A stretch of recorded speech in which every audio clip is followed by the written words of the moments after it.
നമസ്കാരം. ചാനൽ 5+ലേക്ക് സ്വാഗതം. എമ്പുരാൻ സിനിമയെക്കുറിച്ചാണ്. ഒട്ടുമിക്കവരും അത് കണ്ടു കഴിഞ്ഞു. അതേക്കുറിച്ച് രാഷ്ട്രീയ ഹിന്ദുവിനെ വ്രണപ്പെടുത്തിയ ഭാഗങ്ങൾ വെട്ടിമാറ്റി പ്രദർശനം തുടരുന്ന എമ്പുരാൻ സിനിമ അതിൻ്റെ രാഷ്ട്രീയ ദൗത്യങ്ങൾ അറിഞ്ഞോ അറിയാതെയോ നിറവേറ്റി എന്നത് ഒരു വസ്തുതയാണ്. 2002 ഗോദ്ര സംഭവത്തിൻ്റെ രാഷ്ട്രീയ സന്താനമാണ് ബഹുമാന്യനായ പ്രധാനമന്ത്രി ശ്രീ നരേന്ദ്രമോദി എന്ന ആ കാര്യം ഈ സിനിമയിൽ ഒന്നുകൂടി ശക്തമായി ആവർത്തിച്ചു.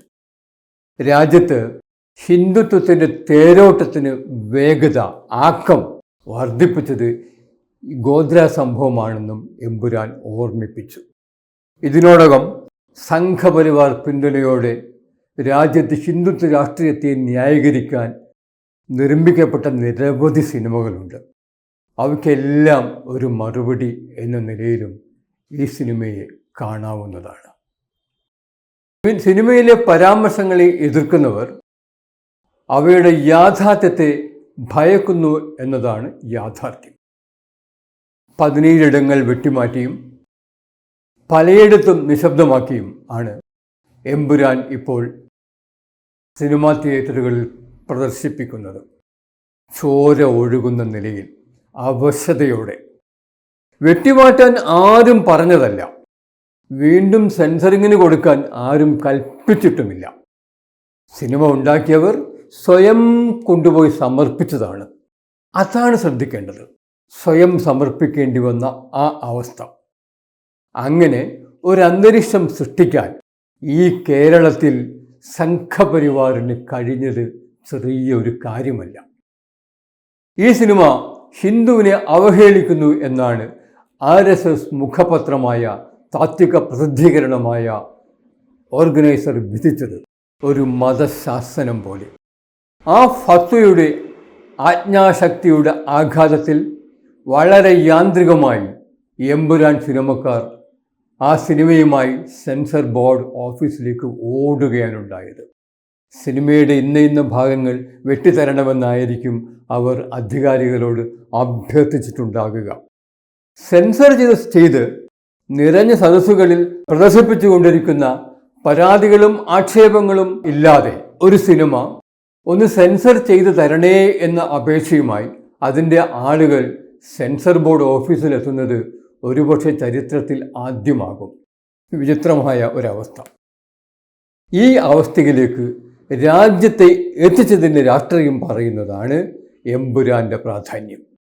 ആവശ്യപ്പെടാതെ തന്നെ പറയരുതാത്തതും ചെയ്യരുതാത്തതും എന്താണ് എന്ന് ഭരണകൂടം പൗരസമൂഹത്തോട് വിനിമയം ചെയ്യുന്ന ഒരവസ്ഥ.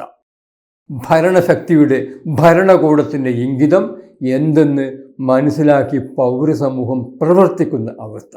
എന്തിനാണ് വേറെ ഒരു അടിയന്തരാവസ്ഥ പ്രഖ്യാപിച്ച് വെറുതെ ചീത്തപ്പേരുണ്ടാക്കുന്നത്? അതിൻ്റെ ഒന്നും ആവശ്യമില്ലല്ലോ.